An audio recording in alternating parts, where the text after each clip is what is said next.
Hi, it's me again, the negative painting lady, but I'm here with a new loose technique this time.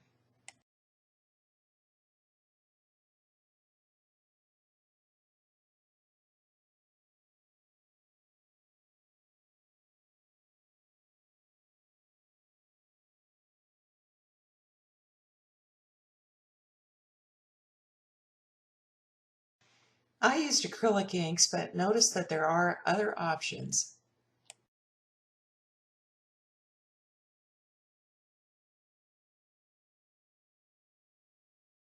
I used this Lana Aquarelle paper that's bound into a pad, but you could also use Arches or any other good quality 100% cotton rag paper. I just flipped the cover to the back and left the paper in the pad. It's bound around the edges with glue.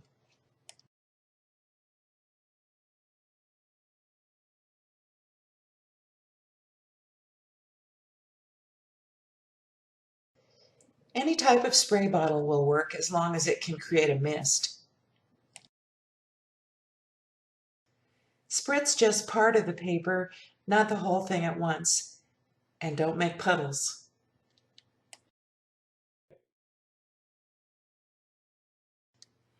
My first goal is to create an underpainting, and that could happen in one sitting or in multiple steps.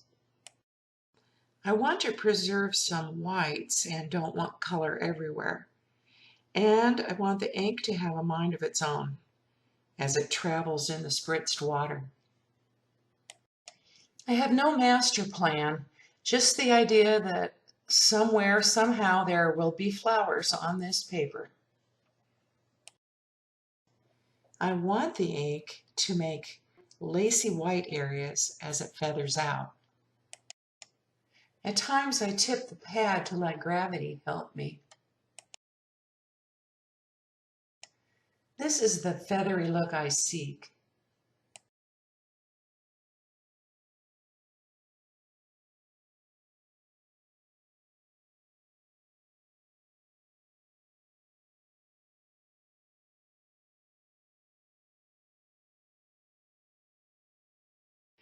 This painting will use stencils, but not quite like you think.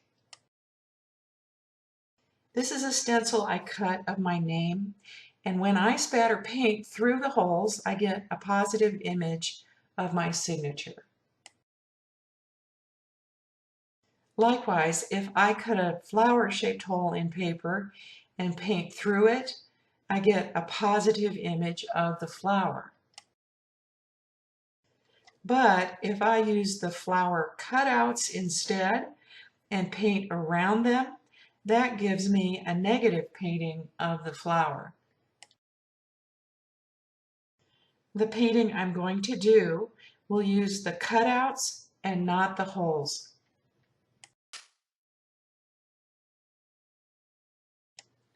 It's a new day and the underpainting is completely dry. I'm going to use wax paper and a Sharpie to find my first flower. I think you'll really like this method. For some people, it's particularly hard to visualize where their subject is going to be when inventing it. And I think the wax paper is really a great technique.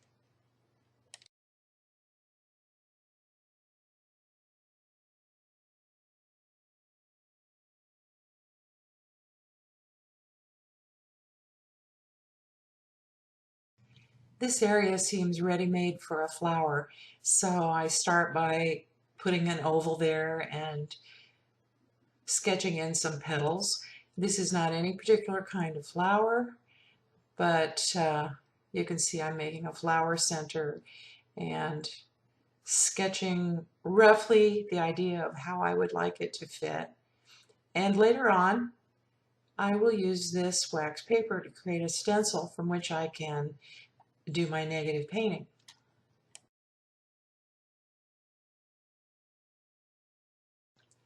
At this point, I've already decided that this flower will be at the top of the finished painting, but I'm not going to rotate the pad.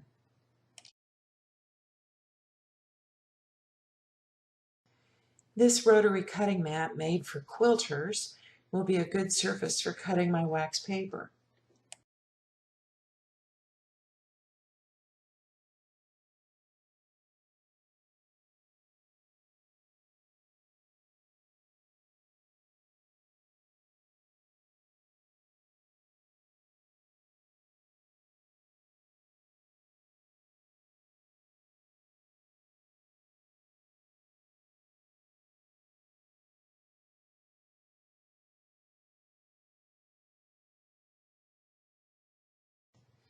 I carefully placed the stencil in position and then spritzed around it with water in the negative space and in the center of the flower.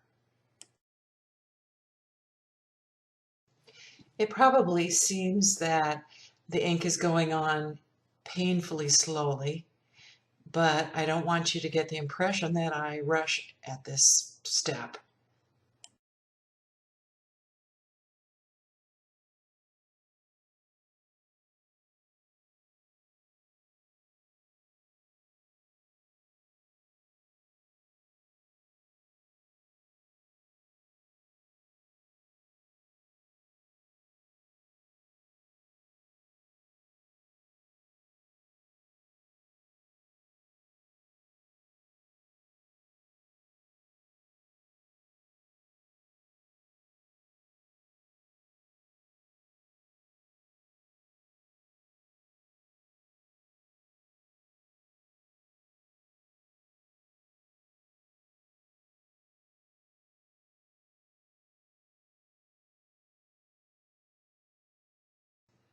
I want the ink to feather out, not just sit still.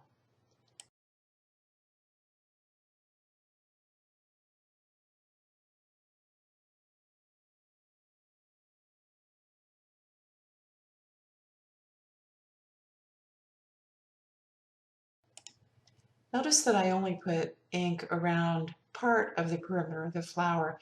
That helps keep it loose.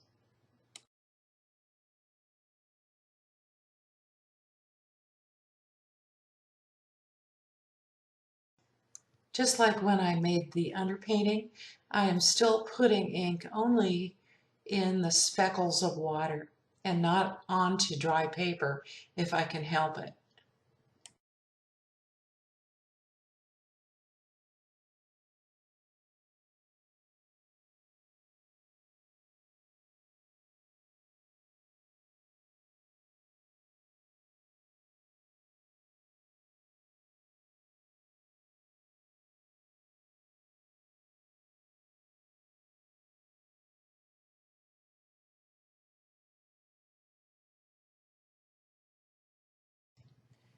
This orange and this particular blue are complementary colors, so they bounce off each other beautifully.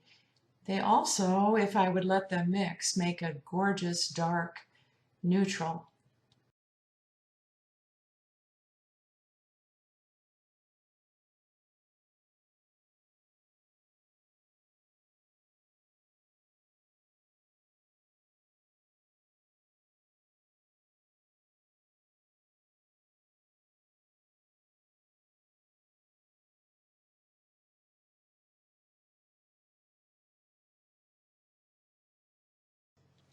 Now at triple speed, you'll see me do some fussing in the center of the flower, the creation of some divisions between the petals using the tail end of a brush, some spritzing of the background, and generally loosening things up. I like the serendipitous results of spritzing. If something too scary happens, you can usually dab it up with Kleenex. But there are times I should have just left well enough alone.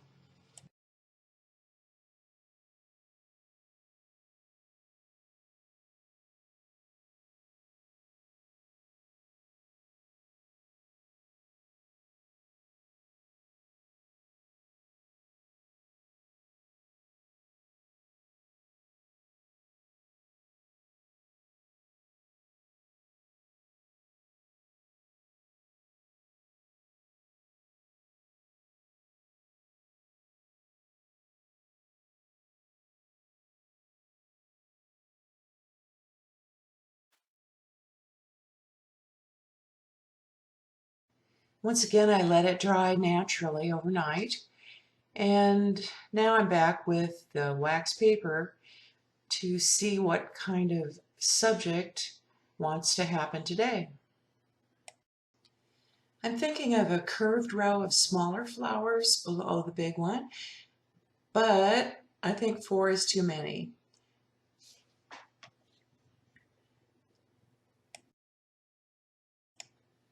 I even started thinking about additional flowers, but this really isn't necessary.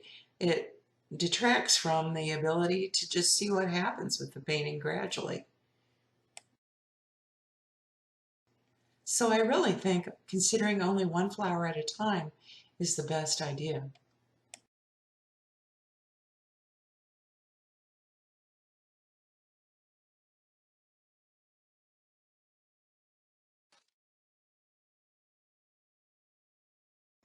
This is the only flower I'm going to work on now.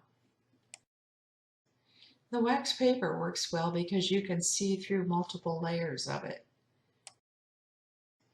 The orange ink that's already there kind of tells me that that will be the top edge of this second flower.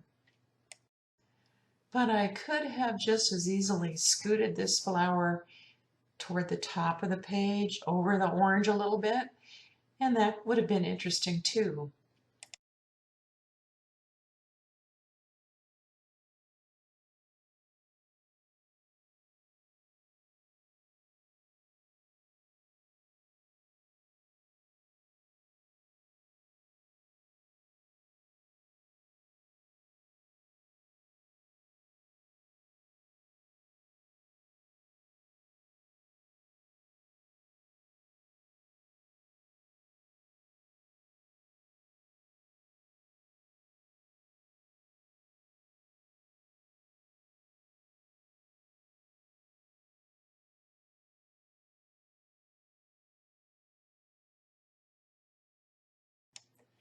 Because none of the edges of this particular flower are hidden, not hidden behind leaves or other flowers, that means I can put ink anywhere I like around its edge.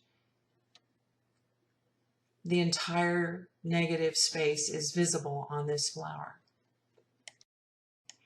If some of the edges of the flower were hidden, that part of the edge and that part of the negative space would not receive any paint. Unfortunately, the ink isn't traveling as much as I want once again, and I have to bring the stencil back in to do more spritzing.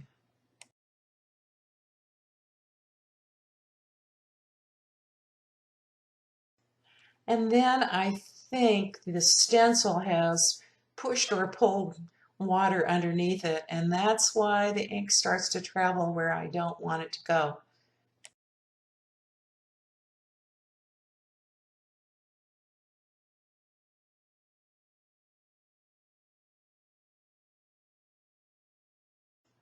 It's going to get worse before it gets better. I'm going to speed up this video to reduce the pain.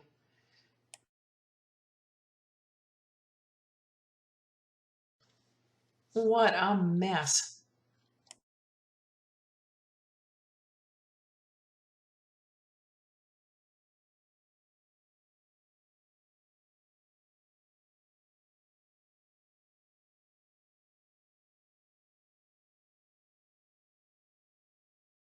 Fortunately, the orange wasn't a terribly staining color. I blew the paper dry, and I'm relieved that the painting is not ruined. Back goes the stencil. And after spritzing, I'm going to use a different color. This one is Antelope Brown. My luck getting the ink to move hasn't been too good so far, huh?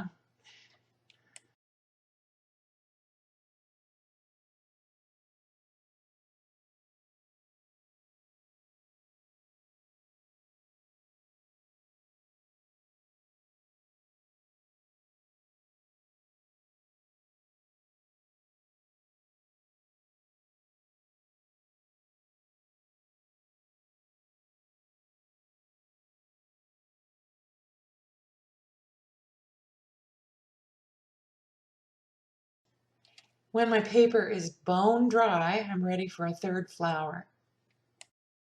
Instead of cutting a brand new stencil, I'm using the previous one and just flipping it over. It works pretty well, and the flowers do not end up looking like twins.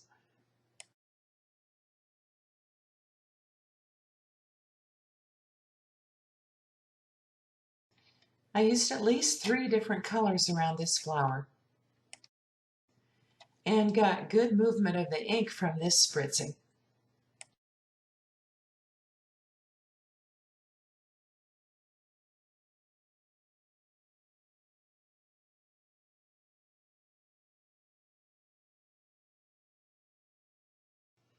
The perimeter of this flower went quite well, but somehow I ended up fussing on the center quite a bit.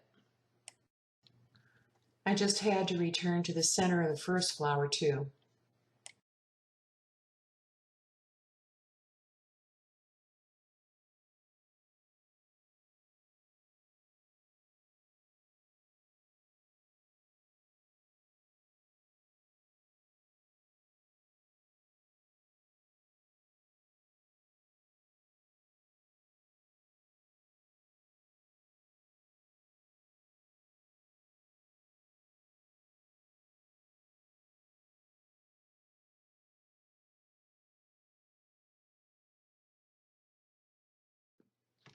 Once again, my paper is bone dry. I'm seeing an orange flower back there. I shade in the trapped negative space that's in my imagination, and the top of the flower starts to appear. The bottom edge is to the left and is hidden behind the second flower.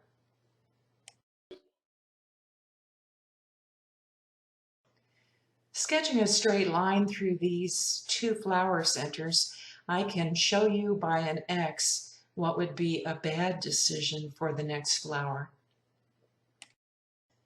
The blue ink seems to be calling to us to put another flower right there, but that would be a very boring position.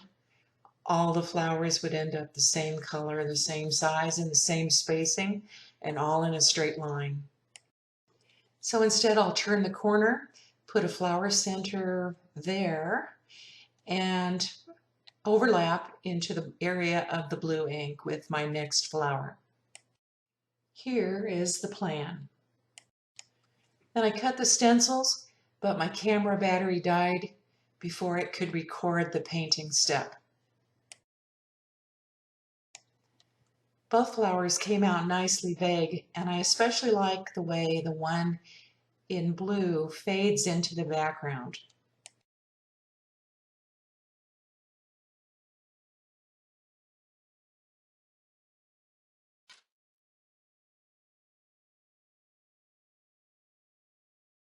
Will there be more flowers? Maybe 2 orange flowers that create a triangle with the first one?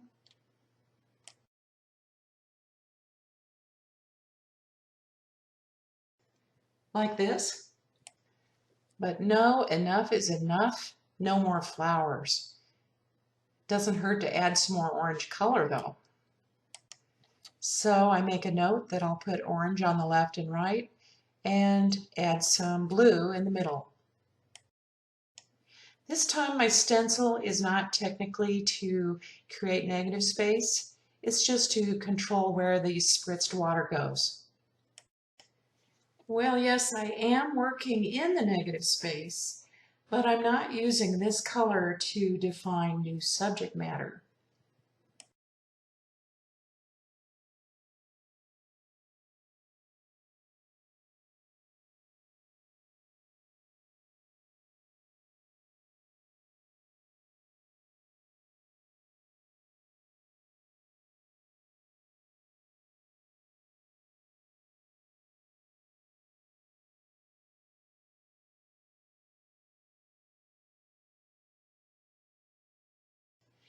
The addition of these oranges and blues was really essential to making a lively painting in the end. The hills and valleys in the wet paper were driving me crazy.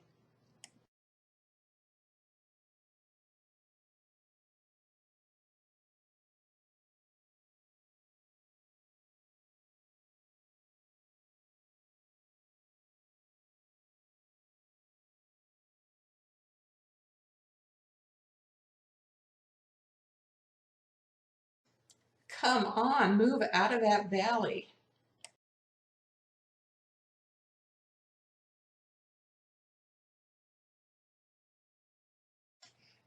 It's that feeling that the whole painting could go down the tubes at any second.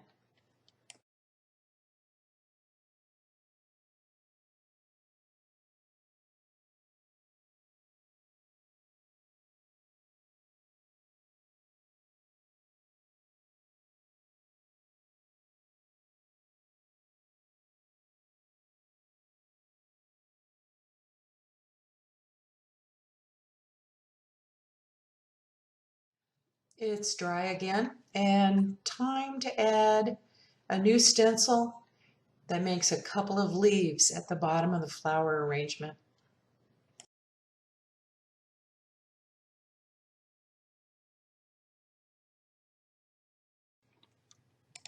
Now the two leaf stencils are in place. A little hard to see, but they're there.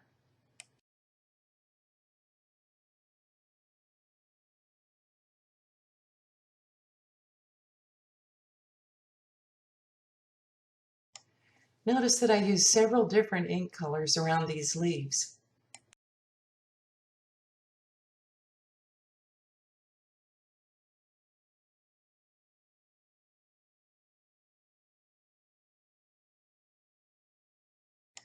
And the ink is not just an equal width band around the leaves. It is full of nice variety.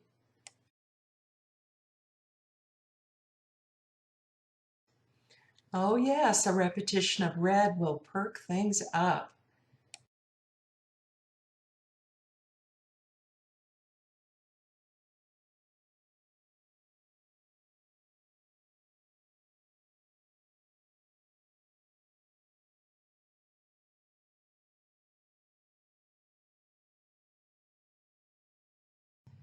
And the tops of the leaves are nicely vague. Maybe they go behind some other foliage or behind the flowers. I felt the need to adjust the shape of this petal a little bit with some more orange.